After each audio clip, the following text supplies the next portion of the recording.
Aujourd'hui, essai détaillé non pas d'une Ferrari, mais de la Ferrari Dodici Cilindri Spider. Elle a été présentée le 3 mai 2024 à Miami Beach, dans l'État de Floride aux États-Unis, pour célébrer les 70 ans de la marque Ferrari sur le territoire américain. Présentée en même temps que la version coupée, et surtout une ambition claire de la part de Ferrari, c'est de vendre autant de versions Spider que de versions coupées. Un V12 atmosphérique de 830 chevaux, pas une once d'électrification à l'horizon, à part peut-être les rétroviseurs et les sièges, mais il faut quand même le noter car en 2026, sur le marché des supercars, des versions de grand tourisme mais aussi des hypercars, beaucoup de constructeurs commencent à électrifier leur modèle, soit via de l'hybridation rechargeable, comme Ferrari l'a déjà fait avec la 296 GTB, soit directement en allant vers du 100% électrique. Et Ferrari va présenter la Ferrari Luce d'ici quelques semaines. Il n'y a pas de visuel disponible à l'heure où je vous parle. Alors, ce n'est pas une évolution de la 812 GTS, celle qu'elle remplace, car aérodynamiquement, structurellement, visuellement, c'est un modèle entièrement nouveau qui a été développé par les ingénieurs de Ferrari. Donc, on est sur un nouveau modèle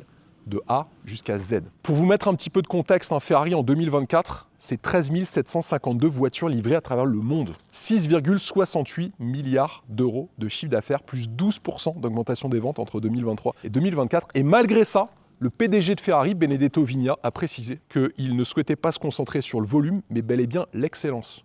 Bon, à 13 752 unités, ça commence à faire un petit peu de volume quand même. Au début des années 70, on a eu son ancêtre, la 365 GTS 4 Daytona Spider, qui aujourd'hui s'échange pour un peu plus de 2 millions d'euros sur le marché de la seconde main et dans des auctions à travers le monde. Et lorsque Ferrari décide de nommer un de ses modèles Spider, c'est bel et bien la promesse d'une émotion absolue. Je vais vérifier ça dans cette vidéo. Pour vérifier ça, je vais vous détailler toutes ses caractéristiques extérieures, son design, son habitat, ses technologies embarquées. J'irai faire un tour sur la route pour vous donner mon avis sur son comportement routier et je conclurai cet essai détaillé avec tous ses défauts et toutes ses qualités. Comme ça, vous allez littéralement tout connaître de cette nouvelle Ferrari Dodici Cilindri Spider. Sur YouTube, abonnez-vous, activez la cloche de notification. Pareil, sur mes comptes Instagram et TikTok, Le Vendeur Automobile, je diffuse que du contenu exclusif. Mais surtout, les amis, mettez un pouce bleu, ça c'est vraiment super important. Les fans de la marque au cheval cabré, restez bien jusqu'au bout de cette vidéo. Vous êtes prêts? Allez, c'est parti.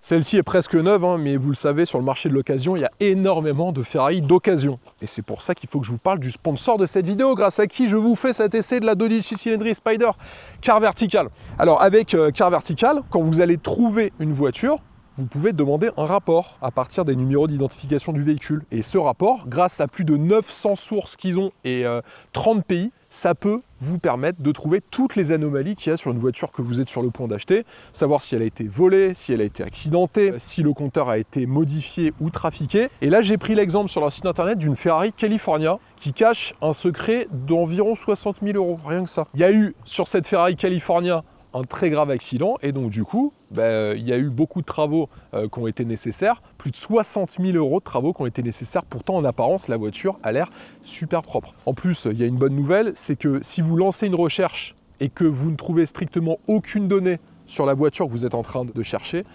en fait, Car Vertical vous rembourse vos crédits. Ça aussi, c'est super. Et pour votre prochaine voiture, que ce soit une supercar, une voiture de sport ou même une voiture de tous les jours, Car Vertical, beaucoup de professionnels l'utilisent parce que ça vous permet d'éviter les arnaques ou les erreurs dans votre achat. Et c'est quand même important. Et en plus, avec le code VENDEUR, VENDEUR, c'est mon petit code promo, vous avez 20% de réduction. Ou sinon, vous cliquez directement sur le lien que je vous ai mis en description de cette vidéo YouTube et vous aurez automatiquement ces 20% de réduction. Donc foncez. Cliquez sur le lien et puis pour votre prochaine voiture, vous penserez à moi. En plus, avec ce petit code promo de 20%, ça fait toujours plaisir. Bon, maintenant, il serait temps de vous détailler ce petit bijou de Maranello. Allez, c'est parti. Un petit peu de généalogie dans la lignée des Spider de chez Ferrari. La toute première, c'était bien sûr en 1957, la Ferrari 250 GT California Spider V12. 3 litres de cylindrée, l'une des plus mythiques, mais aussi l'une des plus chères. Certains modèles se sont échangés à plus de 15 millions d'euros. En 1967, c'est la Ferrari 365 GTS 4 Daytona Spider V12 4 litres 4, cette fois-ci seulement 121 exemplaires. Inspiration directe du design de la Dodici Cilindri entre 1 et 2 millions d'euros aux enchères aujourd'hui au minimum. 1993, c'est la Ferrari 348 Spider, V8 3 litres 4. C'est le retour du Spider sur Ferrari moderne, capote souple, 312 chevaux. En 2000, c'est la 360 Spider, V8 4 litres, 400 chevaux, capote souple, l'ère du Spider Ferrari moderne. Et en 2005, la Ferrari F430 Spider avec un V8 4 litres 3, cette fois-ci 490 chevaux, première boîte F1 en série sur une Spider. En 2011, on a la 458 Spider avec un V8 4 litres 5, 570 chevaux. C'est la première Ferrari Spider avec toit rigide rétractable. 2016, la 488 Spider avec un V8 biturbo 3 litres 9, 670 chevaux. Là, on est dans l'entrée dans l'ère du biturbo. En 2020, on a la F8 Spider, V8 biturbo 3 litres 9, 720 chevaux. On a eu ensuite, toujours sur la même année de 2020, la SF90 Spider avec cette fois-ci un V8 hybride et 3 moteurs électriques et une puissance de 1000 chevaux. En 2023, on a eu la Roma Spider et en 2024, la Dodici Cylindri Spider avec son V12 de 830 chevaux,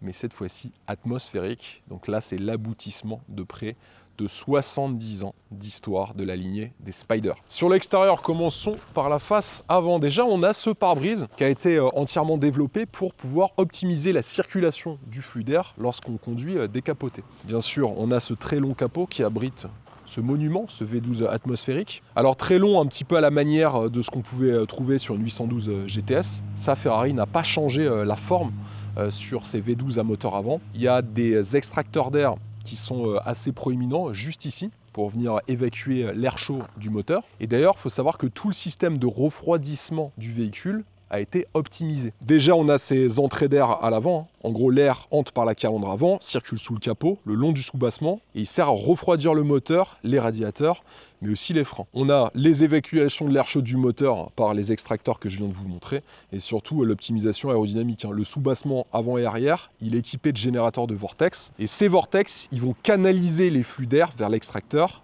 et renforcer la déportance, et donc ils vont améliorer la stabilité à haute vitesse de votre Dodici Cylindri Spider. Projecteur assez fin, ce sont des matrix LED adaptatifs qui sont reliés par ce très large bandeau, assez haut d'ailleurs, qui fait référence au Daytona de la fin des années 60, début 70, et qui est en finition fibre de carbone sur le modèle que je vous présente. Et on a une ouverture assez spécifique du capot moteur, qu'on appelle clamshell en anglais, ou cofango en italien. Cofango, c'est la contraction de deux mots italiens, cofano qui veut dire capot, et parafango qui veut dire garde-boue. Ça veut dire qu'en fait, lorsque vous ouvrez le capot moteur, vous ouvrez également la partie du garde-boue. Donc on n'est pas sur une ouverture de capot traditionnelle avec les parties aux extrémités qui restent fixes et juste la partie centrale que vous pourrez ouvrir.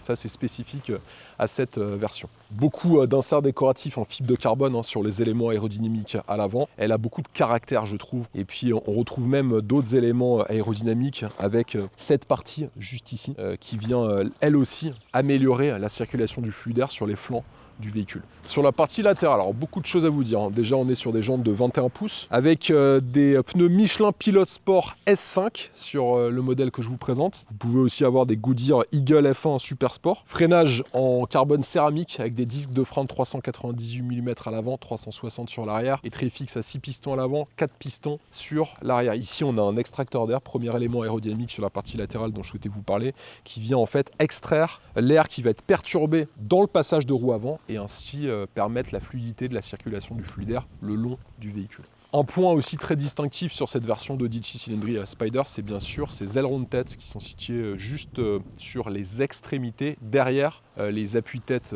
des sièges du véhicule. Alors ils ont deux fonctions. La première, c'est bien sûr venir cacher le système de toit rétractable lorsque vous décapotez le véhicule. Et la deuxième, en fait, vous avez un petit appendice aérodynamique qui est juste ici, qui vient en fait canaliser le flux d'air et créer une bulle de pression dans l'habitacle. Ça a été développé dans la soufflerie de Formule 1 à Maranello de chez Ferrari. Et en fait, Ferrari indique que même à 200 km/h, vous pouvez parler avec votre passager sans aucun souci. S'ajoute à cela en fait une lunette arrière que vous pourrez régler à votre guise, qui elle aussi est là pour venir faire moduler les plaisirs des vocalises de l'échappement de votre V12 atmosphérique de 830 chevaux. Ferrari a entièrement revu la géométrie des longerons de seuil sur la Spider et elle a intégré de nouveaux renforts en alliage d'aluminium sous la carrosserie. Et en fait, ces seuils de porte, ils sont légèrement plus épais que sur le coupé. Là, clairement, c'est un vrai détail de passionné. Et ça, en fait, ça va se traduire par une ligne de caisse qui est légèrement plus haute que sur le coupé. Il faut vraiment mettre les deux voitures à côté, le coupé et le Spider pour voir la différence, mais vous avez bel et bien cette ligne de caisse un tout petit peu plus haute. Poignées de porte qui sont affleurantes. On a un réservoir de 92 litres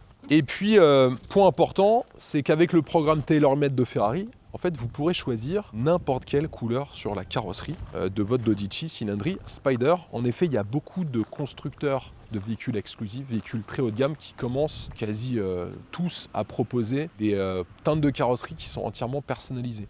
Bien sûr, Ferrari ne déroge pas à cette règle. Et avec le programme TaylorMade, ça se passe aussi bien sur la teinte de carrosserie que tous les éléments dans l'habitacle. Toit rigide escamotable, c'est le RHT pour rétractable hardtop. Ça existe depuis la 458 Spider. Ça a été bien sûr amélioré au fur et à mesure des années depuis la 458 Spider pour aujourd'hui avoir la dernière version de ce RHT de chez Ferrari. Avec ce toit escamotable, vous pouvez en 14 secondes fermer ou ouvrir votre voiture jusqu'à une vitesse de 45 km/h. Tout cet empiècement que vous voyez en noir brillant, c'est la seule partie de la voiture dont vous ne pouvez pas changer la couleur. On retrouve beaucoup d'inserts décoratifs en fibre de carbone avec ce diffuseur très agressif. Il a bien sûr un intérêt aérodynamique.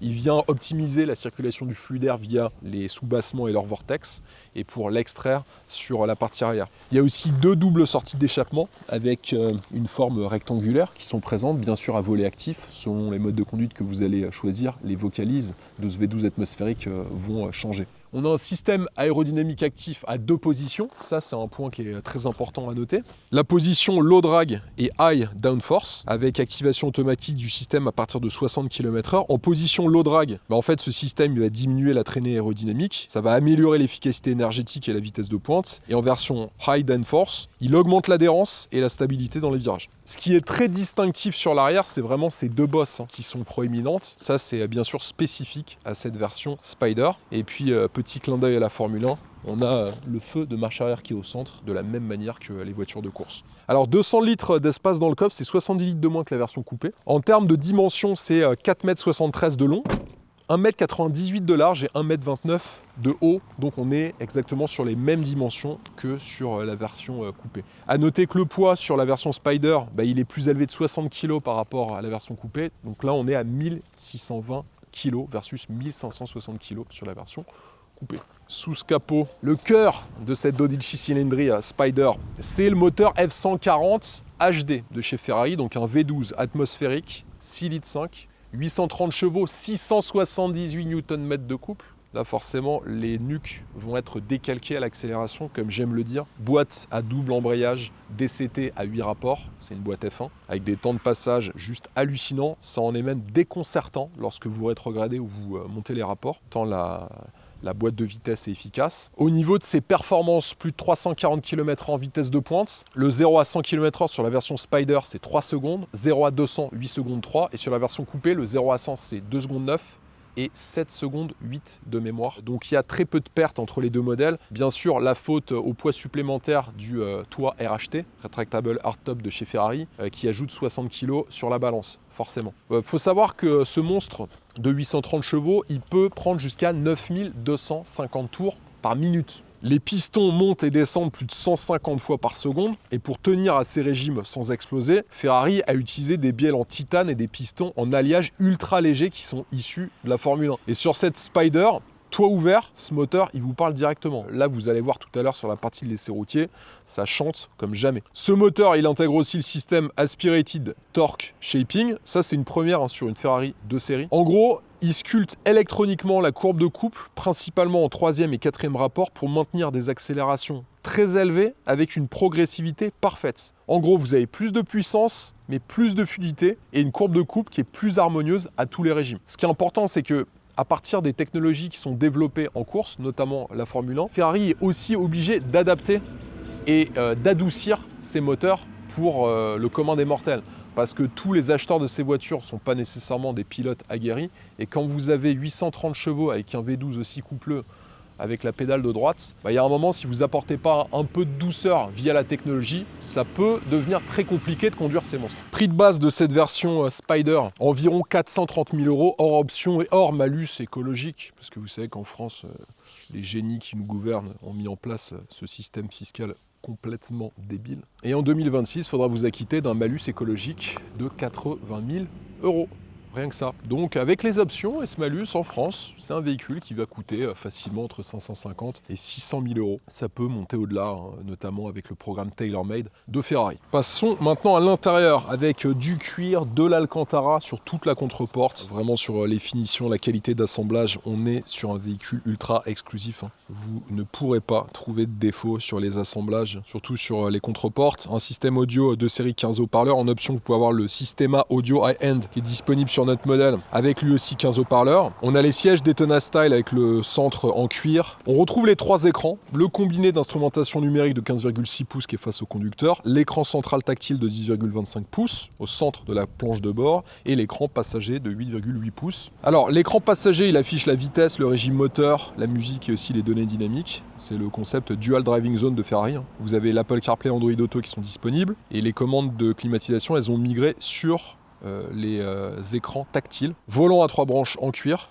avec des palettes fixes. Alors ça, c'est identique au coupé. C'est important de comprendre la philosophie de Ferrari, hein. Tout à portée de main sans jamais lâcher le volant. On retrouve le manettino, hein, commande de lave-glace, les clignotants. Puis pour mettre en route et couper le moteur, ce sera d'une pression longue. Avec ce bouton, il faudra bien sûr appuyer sur le frein. Honnêtement, sur les commandes, tout tombe très bien sous la main. On s'y perd pas et surtout on arrive à avoir une prise en main qui est quasi immédiate. On va dire qu'au bout d'une petite demi-heure, on arrive à maîtriser l'ensemble des commandes sur ce volant. Beaucoup d'aide à la conduite de série, hein, le contrôle de stabilité ESC, le Side Sleep Control 8.0, le e-diff avec le capteur à 6 dimensions, le freinage d'urgence autonome, les capteurs de stationnement avant et arrière. Il y a des aides à la conduite supplémentaires sur notre modèle, le front radar avec régulateur adaptatif, le radar arrière, l'emergency call system et la suspension lifter. Donc en fait, ça vous permet de lever l'essieu avant du véhicule lorsque vous arrivez par exemple dans un garage avec des pentes à fort degré d'inclinaison. Ce qui est à noter, c'est que lorsqu'on s'installe dans cette Dodge cylindrée, quel que soit votre gabarit, bon après il ne faudra pas faire 2,10 m non plus, mais si vous faites 1,90 m, 1,95 m, ce sont des voitures qui acceptent les grands gabarits sans aucun souci. Il y a une fermeté assez prononcée sur les sièges, mais il ne faut pas oublier que ce sont des voitures avec lesquelles, si vous souhaitez faire du circuit, il faudra bien évidemment qu'il y ait un maintien latéral qui soit assez prononcé sur les sièges et que vous vous sentiez comme dans un cocon sécurisant. Ferrari ne peut pas proposer des sièges trop moelleux dans les habitacles de ces voitures GT. Alors sur les finitions, encore une fois, on retrouve de l'Alcantara, du cuir hein, sur toute la planche de bord, des commandes de levier de vitesse qui sont facilement accessibles. Là aussi, hein, ça participe à l'ergonomie globale de la voiture. Il y a peu de rangement, ça c'est clair. Il ne faudra pas espérer avoir énormément de choses à ranger dans cette voiture, même si on a un accoudoir central avec 2 ports USB-C, une prise 12 volts qui n'est pas très profond. Vous pourrez ici ranger votre clé. Il y a un emplacement pour la clé. Les lève-vitres, ils se situent sur la console centrale. Vous pouvez, avec cette commande, lever et baisser la lunette arrière et avec celle qui est juste ici, côté conducteur, là vous pourrez ouvrir et fermer le toit de votre Spider. La visibilité sur cette voiture est plutôt bonne. À noter quand même que en 3/4 arrière, elle est un petit peu complexe forcément puisque vous avez ces éléments aérodynamiques qui sont propres au Spider. Donc lorsque vous souhaitez regarder ce qui se passe dans votre 3/4 arrière, alors ça va être excellent sur la partie complètement à l'arrière du véhicule, mais sur le 3/4, c'est un petit peu moyen. Ça aussi, c'est une de ses spécificités.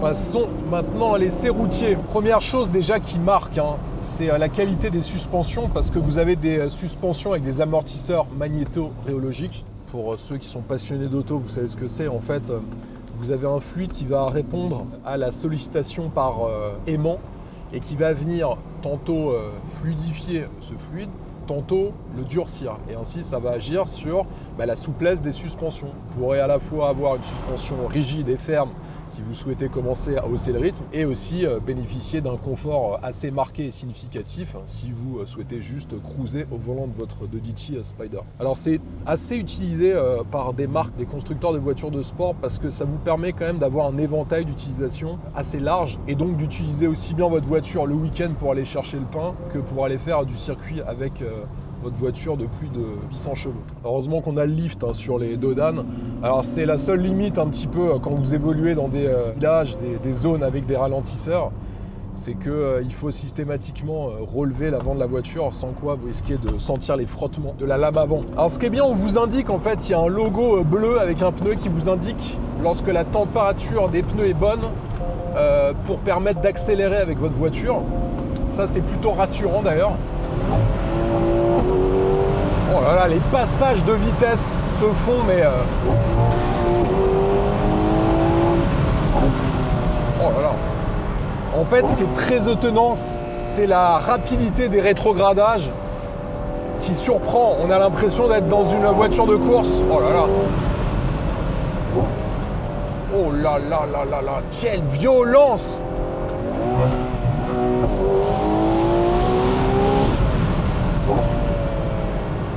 Ouch. Oh la claque! Et ceux qui me disent que la Dodici, elle manque d'âme, faites une accélération avec, je pense que vous changerez d'avis.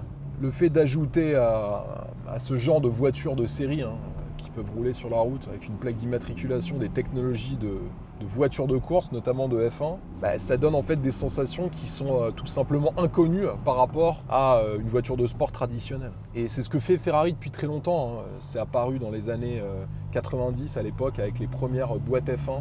Alors on avait par exemple la F355 quand on était équipé.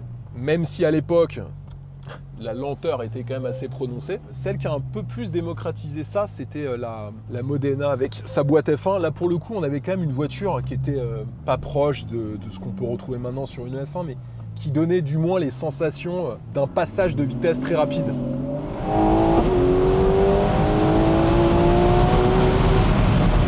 Oh là là, c'est complètement fou. Ah, les accélérations, je vous assure, ça prend aux tripes.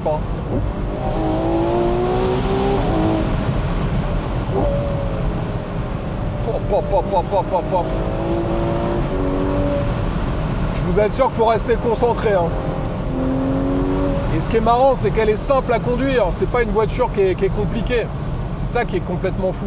Alors sur la direction, on a 4 roues directrices. Donc le principe est assez simple. En dessous d'une certaine vitesse, et aux alentours des 50-60 km/h, les roues arrière vont tourner dans le sens inverse des roues avant pour vous apporter de la manœuvrabilité. Et puis surtout un angle de braquage qui va être plus faible et va vous permettre de mieux manœuvrer. Et au-delà d'une certaine vitesse, les roues arrière vont braquer dans le même sens que les roues avant et ainsi, dans des courbes rapides, vous apporter plus de précision, plus de progressivité aussi dans le braquage et donc améliorer vos temps si vous faites de la piste avec votre Ferrari Dodici. Allez, on accélère.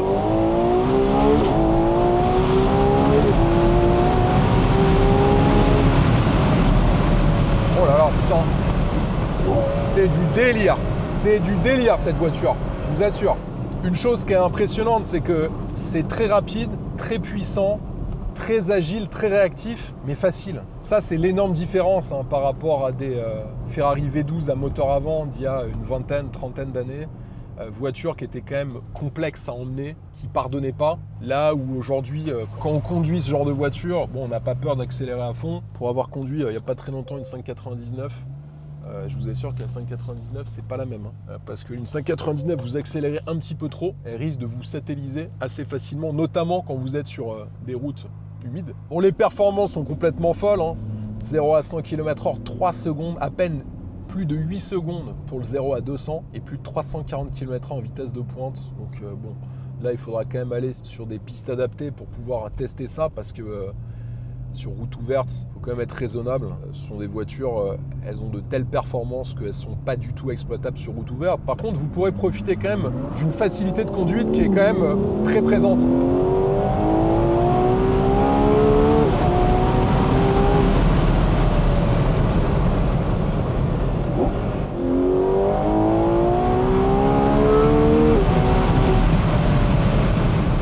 En fait, le moteur atmosphérique, quand vous commencez à aller chercher dans les tours, il vous emmène à des vitesses élevées, on va dire. J'allais dire inavouables, mais élevées.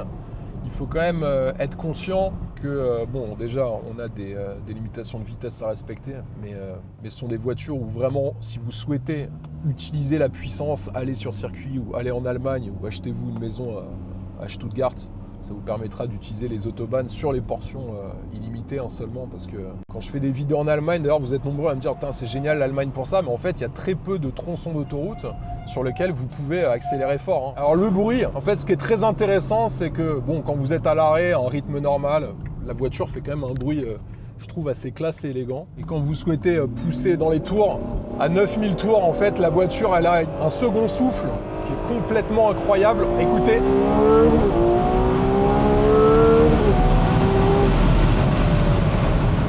Le son, il est exceptionnel quand on dépasse les 8000 tours minute. Ça, c'est vraiment bien, je trouve. Ça vous donne envie, en fait, de monter dans les tours pour prendre du plaisir. C'est amplement suffisant. Au-delà de ça, ça va commencer à être trop, en fait. Quand on est à l'extérieur, je vous assure, ça prend aux tripes. Hein. Rien que ça. Et là, on est sur une ligne d'échappement de série. Hein. Donc ce V12 fait encore du bruit. N'en déplaise aux détracteurs des derniers moteurs Ferrari. Et Dieu sait s'il y en a certains. Alors, un véhicule qui continue à marquer, de par déjà son aura, sa beauté, son esthétique, mais aussi par ses performances et par ses technologies. Technologies issues de voitures de course, comme je vous l'indiquais, qui selon moi sont obligatoires parce que clairement avec autant de puissance, autant de réactivité du châssis, si vous retirez les aides à la conduite, il faudra quand même avoir un niveau de pilote de course. Et même avec un tel niveau, ce sera quand même compliqué de conduire à 100% sur route ouverte. Autant sur circuit, je dis pas, mais sur route ouverte, ça va commencer à devenir quasi impossible. Donc, plaisir hors du commun, émotion omniprésente, ça c'est clair, et surtout facilité de conduite. C'est une voiture, je ne vais pas dire qu'elle est faite pour tout le monde, mais quelqu'un qui a le budget, qui veut se faire plaisir, on n'est pas obligé d'appuyer tout le temps à fond sur l'accélérateur, il pourra s'éclater au volant de cette voiture. Et c'est ça aussi ce que recherche Ferrari. Hein. C'est des voitures qui restent utilisables au quotidien, que ce soit pour aller chercher du pain, faire vos courses, aller à un dîner avec vos amis. Bref, je ne dis pas qu'elle saura tout faire, mais elle commence à avoir un éventail d'utilisation très large. Et cette polyvalence, elle est aussi recherchée par Ferrari. Et elle est aussi surtout recherchée par ses acheteurs. Et ça, ils l'ont bien compris. Plus vous allez dans l'extrême, moins vous allez faire de volume de vente. Les modes de conduite sont très marqués sur cette voiture. Hein. Alors, je suis resté maximum en race parce que le mode suivant, en fait, vous pouvez commencer à déconnecter. Là, sur route ouverte, c'est quand même pas très raisonnable. Autant sur circuit, je vous l'aurais fait, mais là, il faut quand même faire attention aux autres. Il y a un mode wet aussi, lorsque la chaussée commence à être un petit peu trop humide, qui est disponible. Tout le monde met des pouces bleus, même les cyclistes. Même les cyclistes mettent des pouces bleus sur une Dodici Cilindri. Écoutez, la prochaine fois, je vous ferai un essai sur piste de celle-ci, parce qu'à mon avis, en drift, elle doit être exceptionnelle. Et surtout, sur piste, ça vous permet de mettre en exergue les qualités dynamiques de cette voiture, parce que je pense que sur route ouverte, si vous arrivez déjà à utiliser 30% de ses capacités, vous serez un très bon pilote et vous êtes un très bon pilote. Mais là, compliqué en respectant les limitations de vitesse, de profiter pleinement de ses capacités routières. Mais on voit déjà une rapidité, une agilité, une efficacité complètement hors norme pour une GT. Ils arrivent constamment et systématiquement, Ferrari, à repousser les limites physiques à chaque fois qu'ils sortent un nouveau modèle. Ce sont parmi les seuls constructeurs à réussir à faire ça de génération en génération. Comme quoi la course automobile, ça sert énormément, surtout aux voitures de série pour le constructeur italien. Et c'est complètement hors norme, comme souvent chez Ferrari. Est-ce qu'elle a encore l'ADN de Ferrari? Est-ce qu'elle a encore cette aura exceptionnelle? Réponse dans quelques instants.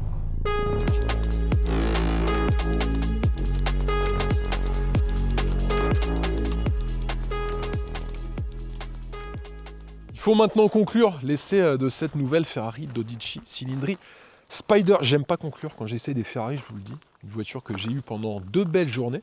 Je tiens à remercier Ferrari West Europe pour ce prêt et cette confiance qui nous donne depuis maintenant pas mal d'années. Un premier essai qu'on avait fait avec eux, c'était en 2019. Ça fait 7 ans. Alors, parmi ses défauts, déjà, premier point, en cas de fort ensoleillement comme aujourd'hui, vous pouvez le constater, la lisibilité des écrans, que ce soit l'instrumentation, l'infodivertissement ou l'écran passager, est un petit peu limitée. Également, on a un coffre qui est plus petit que sur la version coupée. On a un poids qui est plus important. Ça prend quand même 60 kg, 1620 kg sur cette version Spider contre 1560 sur la version coupée. Un peu plus d'embonpoint, forcément, à cause du toit RHT développé par Ferrari. Également un prix qui est très élevé, hors option. On a 430 000 de base. Vous ajoutez les options, vous ajoutez le malus écologique de 80 000 €. Puis là, on va rapidement arriver à 550, 600 000 €. Ça commence à faire beaucoup. Et sur le malus écologique, j'y reviens quand même parce que ces voitures, il faut que vous le sachiez, ne roulent que quelques milliers de kilomètres par an. et bien qu'elles émettent 360 grammes de CO2 par kilomètre, en fait, au final, quand vous roulez 1500 km par an, c'est pas vous qui allez participer grandement au réchauffement climatique. Bref, ça c'est un débat qui peut durer pendant des heures, mais je trouve que c'est une ineptie d'ajouter des malus écologiques à ces voitures qui sont quasi pas utilisées par leurs propriétaires. Et dernier point, je trouve que les montants limitent un petit peu votre visibilité en 3/4 arrière. Et ça, c'est un peu spécifique, notamment dans les manœuvres, où quand vous arrivez à une intersection, que vous allez vous positionner sur la gauche par exemple, vous devez regarder si des voitures viennent à droite. Souvent, j'ai été un petit peu décontenancé par le manque de visibilité. Heureusement, je vous rassure, beaucoup de qualité, hein. Alors là, je vous sors des défauts sur cette voiture. Mais je vous rassure, 99,9% des propriétaires, quand ils vont écouter mes défauts, vont me dire qu'ils s'en foutent, tout simplement. Parce que je pense sur une Ferrari, il y a d'autres choses qu'on recherche. Et notamment sur ses qualités, je trouve qu'elle a quelque chose d'exceptionnel. C'est bien sûr son cœur, son moteur, son V12 de 830 chevaux qui crée une émotion ultra intense. Quels que soient les modes de conduite, quel que soit le rythme auquel vous roulez. C'est d'autant plus amplifié sur cette version Spider par l'absence de toit quand vous êtes en position décapotée. Et c'est vrai que ça ne fait que transcender ces vocalises, ça ne fait que transcender les sensations qu'on peut avoir à son volant. Et j'ai envie de vous dire, entre la version coupée et la version Spider, c'est clairement la version Spider que je prendrais si j'en avais le budget. Autre point aussi qui m'a marqué, alors c'est une voiture lorsqu'elle est sortie, l'identité visuelle de Ferrari sur ces nouveaux modèles, certains critiquent. Moi, la première fois que je l'ai découverte en version coupée, cette voiture, j'avais été un peu dubitatif sur son attractivité visuelle, notamment par cette présence de ce bandeau qui relie les projecteurs avant Matrix LED. Et en fait, je pense que ça va dépendre de la teinte de carrosserie que vous choisirez. Mais regardez plutôt avec ce vert profond et cet intérieur un petit peu Havane, on a quand même une voiture qui a de la gueule. Je n'ai pas envie de vous dire que c'est nécessairement elle la plus belle. En tout cas, sur des voitures GT découvrables, listez-moi les voitures que vous trouvez plus belles en 2026 qui sont commercialisées en France et dans le reste de l'Europe. Je pense que vous allez peut-être les compter sur les doigts d'une main et encore. Mais après, ce sera une question de goût.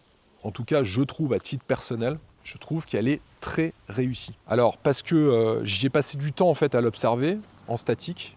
Comme je suis passionné de voiture, forcément, quand je l'ai posée chez moi, je l'ai regardée pendant 1h30. Et c'est là que j'ai pris conscience du travail, déjà aérodynamique, d'une part, mais surtout du pur travail esthétique qui a été fait par les designers de Ferrari sur cette voiture. Plus on la regarde et plus on l'apprécie. En fait, il y a une harmonie dans ces lignes qui est difficilement perceptible au premier regard et qui nécessite vraiment qu'on y reste quelques minutes, voire quelques dizaines de minutes pour prendre conscience de la beauté des traits qui caractérisent cette voiture. Comme quoi on change souvent d'avis et je trouve qu'esthétiquement, elle est réussie. Autre point, la tenue de route. Alors la tenue de route, elle est tellement exceptionnelle. Sur route ouverte, honnêtement, c'est compliqué de voir les limites de cette voiture. Je pense que même un pilote professionnel aura du mal à les voir. Il faudra vraiment aller sur circuit pour les voir. Pour constater que les ingénieurs de Ferrari, ils utilisent des technologies de voitures de course.